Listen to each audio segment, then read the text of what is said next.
எங்களுக்கு ஒரு கேரளாவில் 5% இடஒதுக்கீடு கொடுக்கிறார்கள் இடபிள்யூஎஸ்க்கு. நீங்களும் தாங்கள் முதலமைச்சரிடம் பேசி ஒரு 5% நீங்கள் இப்போ பாப்புலேஷன் சர்வே நடக்கிறது.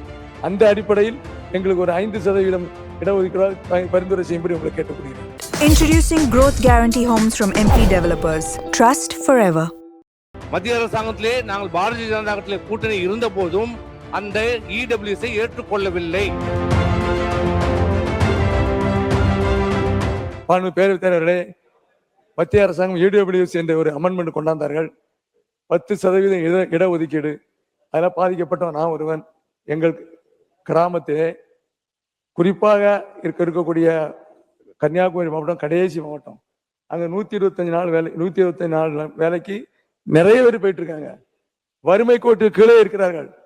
இந்த அமெண்ட்மெண்ட் வந்த உடனே நாங்கள் கோரிக்கை வைத்தோம். ஆனால் அவர்கள் என்ன செய்தார்கள்? நீதிமன்றத்தில் தீர்ப்பு வந்த பிறகும் இடபிள்யூஎஸ்க்காக எதிர்த்து நீதிமன்றத்துக்கு சென்று ஒரே மாநிலம் இவங்க மட்டும் தான் போனாங்க. வேற யாரும் எந்த மாநிலம் போல. மத்திய அரசாங்கம் கொண்டு வந்த அமெண்ட்மெண்ட்டுக்கு இடபிள்யூஎஸ்க்கு எதிர்த்து போன ஒரே கட்சி என்றால் திராவிட முன்னேற்ற கழகம். ஆக அதை நான் மாண்புமிகு சட்டத்துறை அமைச்சர் மூலமாக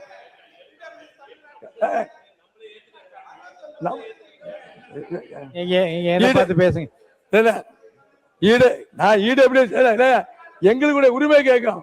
யாரை எடுத்து போறேன்னா எங்களுக்கு வரல சார் பிரசன்டேஜ். அதுக்கு அவங்க யாரை எடுத்து போறேன்னா அதனால மாண்புமிகு பேரவைத் தலைவர்களே, நான் மாண்புமிகு சட்ட அமைச்சர் கூடுவதெல்லாம் எங்களுக்கு ஒரு கேரளாவில் 5% இடஒதுக்கீடு கொடுக்கிறார்கள் இடபிள்யூஎஸ்க்கு.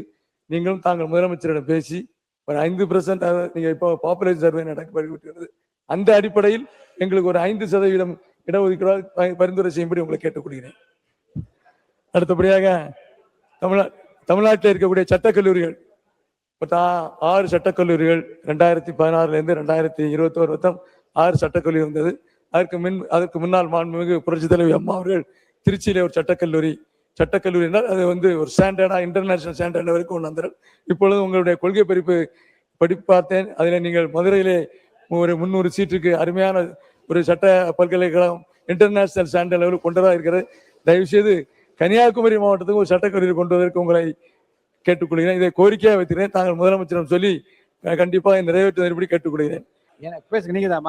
மாண்புமிகு பேரவைத் தலைவர் அவர்களே, மாண்புமிகு சட்டமன்ற உறுப்பினர் திரு தலவாய் சுந்தரம் பேசுகின்ற போது ஒரு கருத்தை சொன்னார். அவர் சொந்த கருத்தா இருந்தால் அதில் பிரச்சனை இல்லை. ஆனால் அவர் அனைத்து இந்திய அண்ணா திராவிட முன்னேற்ற கழகத்தினுடைய உறுப்பினராக இருக்கிறார். இது அனைத்து இந்திய அண்ணா திராவிட முன்னேற்ற கழகம் அவருடைய கருத்தை ஏற்றுக்கொள்வதாக அமைந்துவிடும். ஏனென்றால் அனைத்து இந்திய அண்ணா திராவிட முன்னேற்ற கழகம் சமூக நீதியை காக்கின்ற ஒரு இயக்கம். சமூக நீதி காத்த வீராங்கனி என்று பட்டம் பெறப்பட்டவர் மாண்புமிகு அம்மா அவர்கள். அவர்களால் பாதுகாக்கப்பட்டதுதான் 69% இடஒதுக்கீடு. அப்படிப்பட்டவர்கள் இந்த 10% இடபிள்யூஎஸ்ஐ அனைத்து இந்திய அண்ணா திராவிட முன்னேற்ற கழகம் இன்று வரை ஏற்றுக்கொள்ளவில்லை.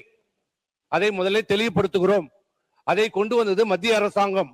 மத்திய அரசாங்கத்திலே நாங்கள் பாரதிய ஜனதா கட்சியிலே கூட்டணி இருந்த போதும் அந்த இடபிள்யூஎஸ்ஐ ஏற்றுக்கொள்ளவில்லை. இதுல ஒரு உண்மையான சம்பவத்தை சொல்லுகிறேன். 7.5 சட்ட திருத்தத்தை கொண்டு வந்த போது அந்த சட்ட திருத்தம் ஆளுநருடைய ஒப்புதலுக்காக காத்திருந்தது. ஆளுநர் அந்த சட்ட திருத்தத்துக்கு கையெழுத்திட ஒரு நிபந்தனை விதித்தார். என்ன நிபந்தனை என்றால், நீங்கள் 10% இடபிள்யூஎஸ்ஐ ஏற்றுக்கொண்டால் நான் இதில் உடனடியாக கையெழுத்து போடுகிறேன் என்று அன்றைக்கு சொன்னார். ஆனால் அன்றைக்கு எங்கள் முதலமைச்சர் தெளிவாக இடபிள்யூஎஸ்ஐ நாங்கள் ஏற்றுக்கொள்ள மாட்டோம் என்று தெளிவாக சொல்லிட்டார். அதனால்தான் இந்த 7.5 சட்ட திருத்தத்துக்கு ஆளுநர் ஒப்புதல் தராமல் காலம் தாழ்த்தினார். ஒரு கட்டத்திலே மருத்துவ படிப்புக்கான அனுமதி தொடங்கிவிட்டது. இனியும் காலம் தாமதப்படுத்தக்கூடாது என்றுதான் ஆர்டிகல் 162 பயன்படுத்தி முதலமைச்சர் நீங்களே அதை வெளியிடலாம் என்று அரசாணை போடலாம் என்று நேரடியாக இந்தியாவிலே எந்த முதலமைச்சரும் இல்லாதற்கு நேரடியாக அந்த ஆணையை வெளியிட்டு அதை நிறைவேற்றினோம். ஆகவே இந்த கருத்து இடபிள்யூஎஸ்ஐ அனைத்து இந்திய அண்ணா திராவிட முன்னேற்ற கழகம் ஏற்றுக்கொள்ளவில்லை, இன்று வரை ஏற்றுக்கொள்ளவில்லை என்று. ஆனால் அது அவர் மாவட்டத்தை தனிப்பட்ட பிரச்சனை, அது அவருடைய கருத்து, அது நாங்கள் தலையிடவில்லை. இதுக்கு 69% சம்பந்தம் கிடையாது. இது தனிப்பட்ட கருத்தெல்லாம் கிடையாது. ஏற்கனவே இது சம்பந்தமாக பல முறை முதலமைச்சரிடம் கோரிக்கை வைத்திருக்கிறது. நான் நீதிமன்றத்துக்கு சென்றதை பத்தி தான் நான் பேசினேன் ஒழிய நாங்கள் கேட்டது இப்பொழுது சர்வே நடந்து கொண்டிருக்கிறது, பாப்புலேஷன் சர்வே நடந்திருக்கிறது. அதில் 5% இடம் எங்களுக்கு தர வேண்டும் என்று கேட்கிறோம்.